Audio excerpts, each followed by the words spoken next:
Last night, Donald Trump granted me a full pardon. I was doing life without parole, and I was locked up for more than 11 years. But he let me out. I'm a free man now. So let it be known that Donald Trump is a man of his word. Thank you so much, President Trump, for giving me this amazing blessing. Hello, listeners. This is Lyn. Welcome to episode 20 of Priviso Live, your dose of insights and tips on information security, ICT legislation, and risk, brought to you by Priviso Consulting. Hello, Lyn. I see we're doing something quite topical in this episode. Absolutely. And a story that many listeners may be unfamiliar with. Today, we're discussing a story that has captured the tech and legal community's attention.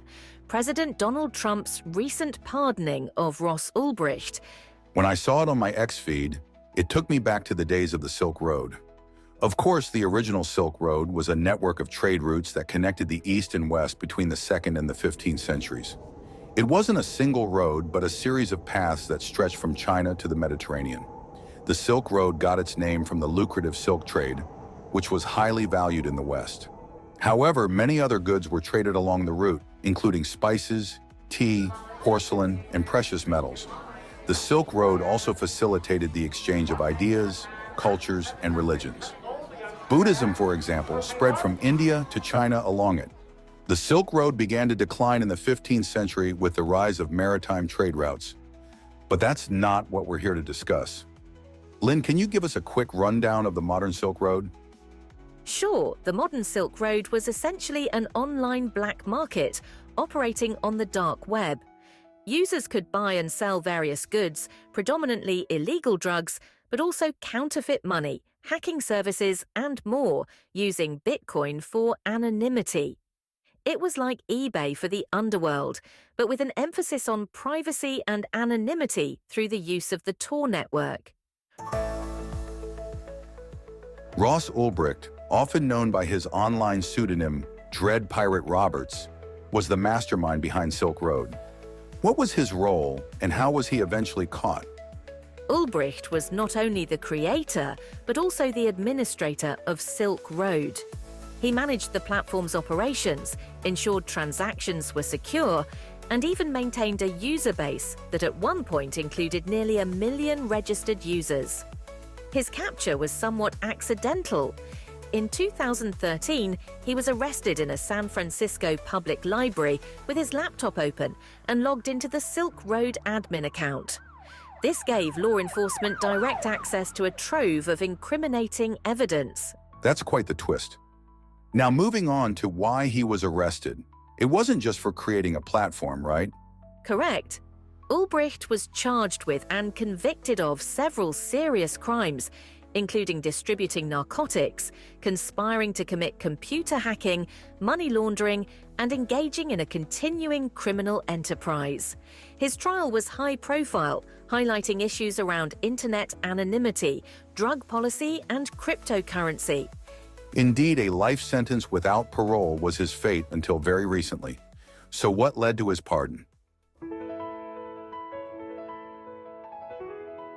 President Trump announced the pardon on January the 22nd, 2025, citing overreach by the government and expressing a view that Albright's sentence was excessively harsh. Trump noted his connection with the libertarian movement, which had long advocated for Albright's release, viewing him as a victim of government overreach rather than a criminal mastermind. The pardon was also seen as a fulfillment of Trump's campaign promises to the cryptocurrency community and libertarians. There's certainly a debate about this. On one hand, there's the argument that Silk Road reduced harm by offering a safer drug market, but on the other, it facilitated criminal activity. How do you see it, Lyn? It's a complex issue, Stephen. Critics argue that the Silk Road contributed to drug sales that led to deaths, and Albright was linked to plans for murder for hire, though no murders were proven. Supporters, however, see his actions as part of a broader push for personal freedom and privacy, arguing that his sentence was disproportionate, especially compared to similar cases. The platform did introduce some level of accountability with user reviews, potentially making drug use safer. And this pardon has reignited discussions on sentencing, drug policy, and the ethics of cryptocurrency. What are the broader implications here for the tech and legal landscape? It's a pivotal moment.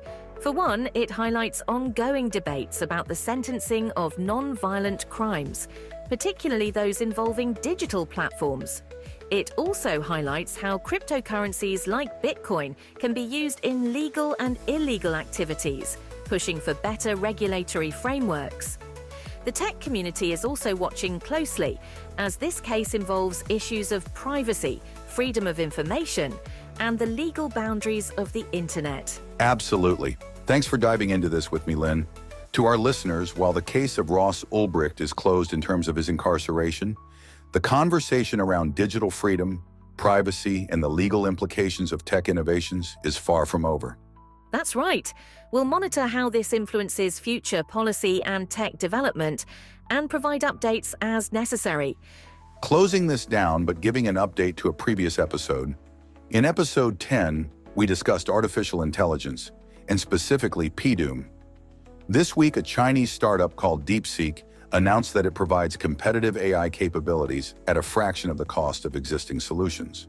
To quote from the New York Times, "The world's top companies typically train their chatbots with supercomputers that use as many as 16,000 chips or more.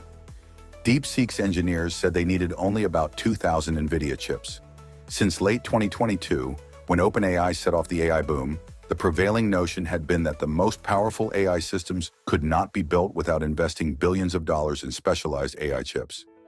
That would mean that only the biggest tech companies, such as Microsoft, Google, and Meta, all of which are based in the United States, could afford to build the leading technologies.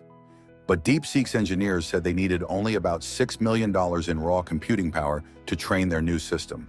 That was roughly 1/10 of Meta spending building its latest AI technology." It's being described as a game changer, Stephen. DeepSeek's sudden popularity startled stock markets in Europe and the US. In the US, AI chipmaker NVIDIA ended Monday's trading having plunged 16.9%, while its rival Broadcom slumped 17.4%. Other tech firms also sank, with Microsoft down 2.14% and Google's owner Alphabet down over 4%. However, DeepSeek appears to be heavily censored. It avoids any information that could discredit the Chinese Communist Party, making it clear that it is politically controlled. I have tried this myself. For example, it provides a history of the Uyghurs but immediately deletes it and says, and I quote, "Sorry, that's beyond my current scope. Let's talk about something else." A little bit heavy-handed, I'd say. I think I'll stay away for the moment. That's it from us for this episode. If you want to hear more of the same, don't forget to subscribe or like our channel to receive future episodes. You can find us on all major podcast channels, including Apple, Samsung, Spotify, iHeartRadio, and YouTube. As always, this is sponsored by Priviso Consulting, your partner when trust matters. Until next time, stay safe. safe.